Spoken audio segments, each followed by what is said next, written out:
ब्रह्मा ने कहा, हे भगवान, आप ही एकमात्र आराध्य परमेश्वर हैं। तब मैं आपको विनीत प्रणाम करता हूँ और आपको प्रसन्न करने के लिए स्तुति कर रहा हूँ। आपका शरीर जल पूरित बादलों के रंग वाला है। आप अपने पीतांबर से उद्भासित रजत रश्मि मंडल से चमचमा रहे हैं। मैं महाराज नंद के उन पुत्र को बारंबार सादर नमस्कार करता हूँ जो मेरे समक्ष शंख, कुंडल तथा सिर में मोर पंख धारण किए खड़े हैं। आपका मुख सुंदर है। आप मुकुट धारण किए हैं, वन फूलों की माला पहने हैं और हाथ में भोजन का एक ग्रास लिए खड़े हैं। आप हाथ में लकुट, बिगुल, सिंह तथा वंशी पकड़े हैं। आप लघु चरण कमल वाले भगवान हैं। हे प्रभु, लोग मुझे समस्त वैदिक ज्ञान का स्वामी कहते हैं और मुझे ही इस ब्रह्मांड का सृष्टा कहा जाता है। किंतु अब यह सिद्ध हो चुका है कि मैं आपको नहीं समझ सकता, भले ही आप बाल रूप में मेरे समक्ष उपस्थित हैं। आप अपने बाल मित्रों तथा बछड़ों के साथ खेल रहे हैं, जिसका यह अर्थ लगाया जा सकता है कि आपको पर्याप्त शिक्षा प्राप्त नहीं हुई है। आप एक गवई बालक की भांति अपने हाथ में अपना भोजन लिए अपने बछड़ों की खोज कर रहे हैं। तो भी आपके तथा मेरे शरीर में इतना अधिक अंतर है कि मैं आपकी शक्ति का अनुमान नहीं लगा सकता। जैसा कि मैं ब्रह्म संहिता में पहले ही कह चुका हूँ, आपका शरीर भौतिक नहीं है। ब्रह्म संहिता में बताया गया है कि भगवान का शरीर आध्यात्मिक या चिन्मय है। भगवान के शरीर तथा उनमें कोई अंतर नहीं है। उनके शरीर का प्रत्येक अंग अन्य किसी अंग का कार्य संपन्न कर सकता है।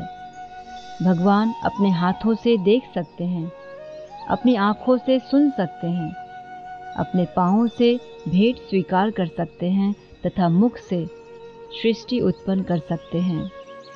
ब्रह्मा ने आगे कहा, ग्वालबाल के रूप में आपका जन्म भक्तों के लाभ हेतु हुआ है और यद्यपि मैंने आपके बछड़े तथा बालक चुराकर आपके चरण कमलों के प्रति अपराध किया है, किंतु मैं समझ सकता हूँ कि आपने मुझ पर दया की है। यह आपका दिव्य गुण है कि आप अपने भक्तों के प्रति अत्यंत वत्सल रहते हैं। किंतु मैं अपने प्रति आपका स्नेह होते हुए भी आपकी शारीरिक शक्तियों की क्षमता का अनुमान नहीं लगा सकता।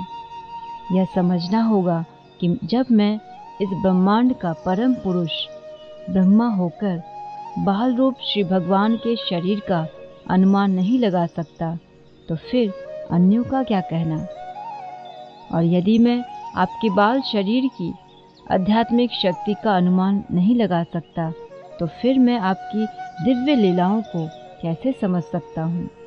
अतः जैसा कि भगवद गीता में कहा गया है कि जो कोई भगवान की दिव्य लीलाओं, उनके आविर्भाव तथा तिरोधान के विषय में थोड़ा भी समझ सकता है, वह इस भौतिक शरीर को त्यागने के बाद भगवान के धाम में प्रवेश करने का अधिकारी बन जाता है।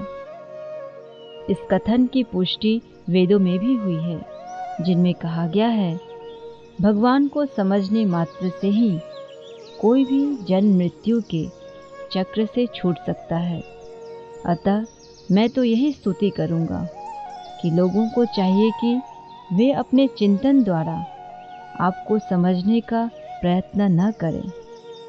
आपको समझने की सर्वोत्तम विधि यह है कि चिंतन को विनम्र भाव से त्याग कर आपके विषय में या तो आपसे सुना जाए, जैसा कि आपने ही भगवद गीता तथा अन्य समान वैदिक साहित्य में वक्तव्य दिए हैं, अथवा किसी सिद्ध भक्त से सुना जाए जिसने आपके चरण कमलों में शरण ले रखी हो। मनुष्य बिना किसी ऊहापोह के भक्त से श्रवण करे, उसे अपनी सांसारिक स्थिति में परिवर्तन करने की जरूरत नहीं, उसे केवल आपका संदेश सुनना होता है। यद्यपि आप भौतिक इंद्रियों द्वारा ये नहीं हैं, किंतु केवल आपके विषय में श्रवण करने से अज्ञान के अंधकार को दूर किया जा सकता है। आप अपनी अनुकंपा से ही भक्तों के समक्ष प्रकट होते हैं। आप अन्य किसी साधन द्वारा अज्ञेय हैं।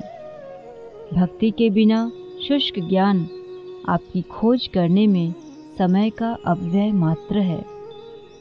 भक्ति इतनी महत्वपूर्ण है कि थोड़े से प्रयास से ही मनुष्य उच्चतम सिद्धि की अवस्था को प्राप्त हो सकता है।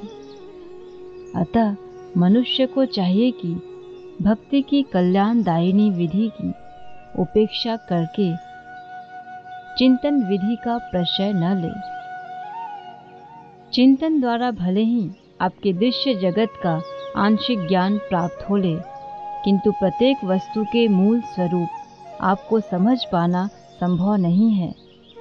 जो लोग केवल चिंतन में लगे रहते हैं, उनका आपको समझने का प्रयास करना समय का अपव्यय ही है।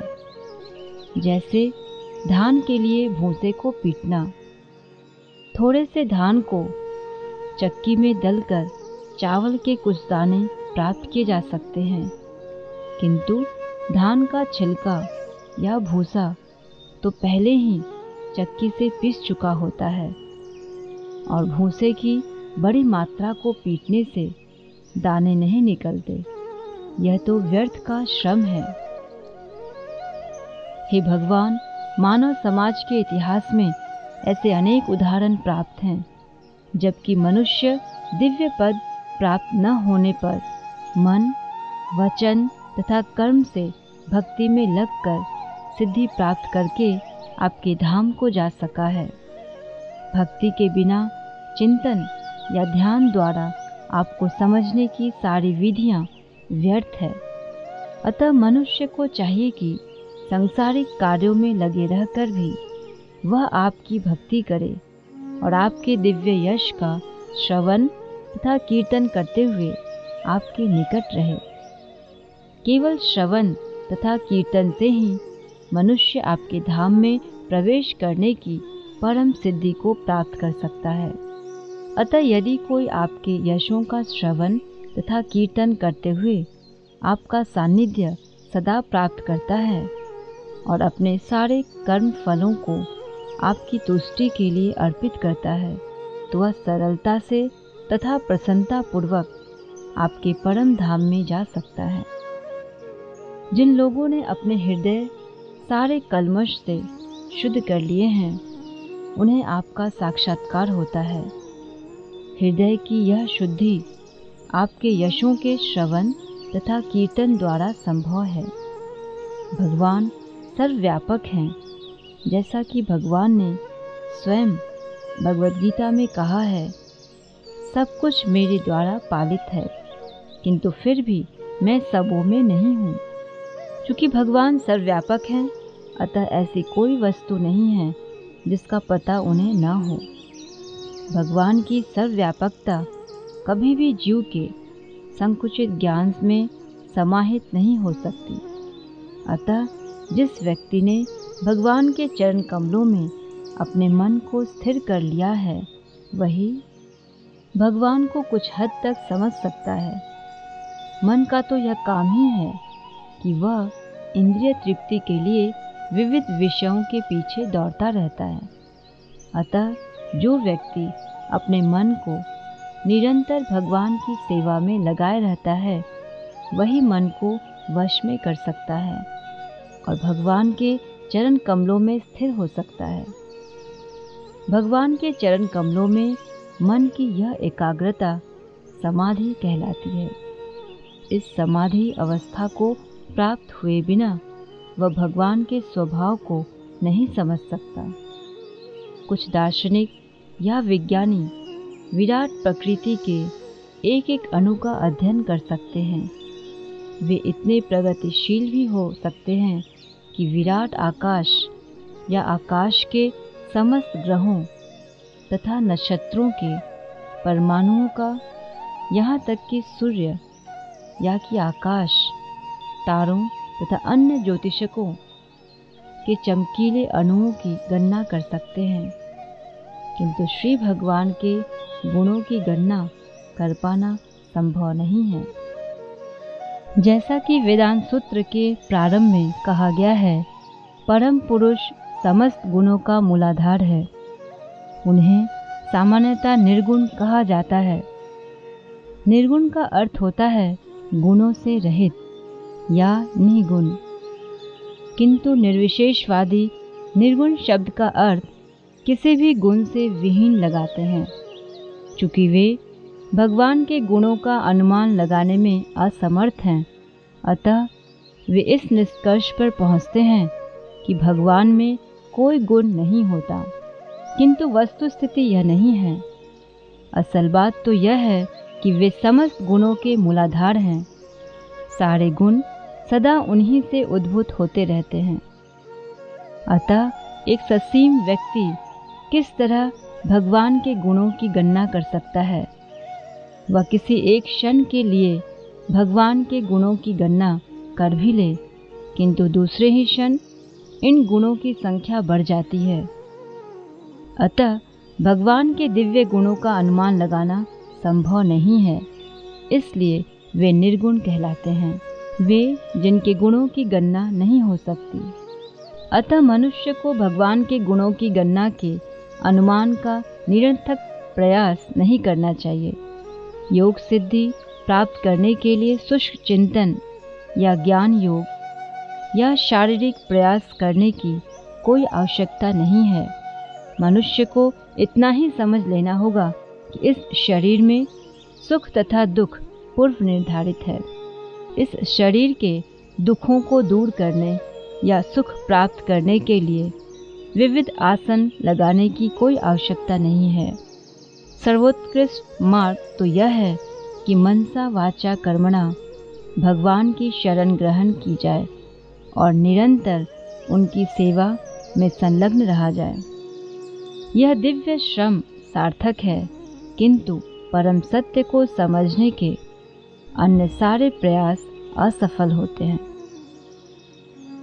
अतः कोई भी बुद्धिमान व्यक्ति चिंतन या योग शक्ति द्वारा उस परम पुरुष को समझने का प्रयास नहीं करता, अपितु वह भक्ति में लगकर भगवान पर ही आश्रित रहता है।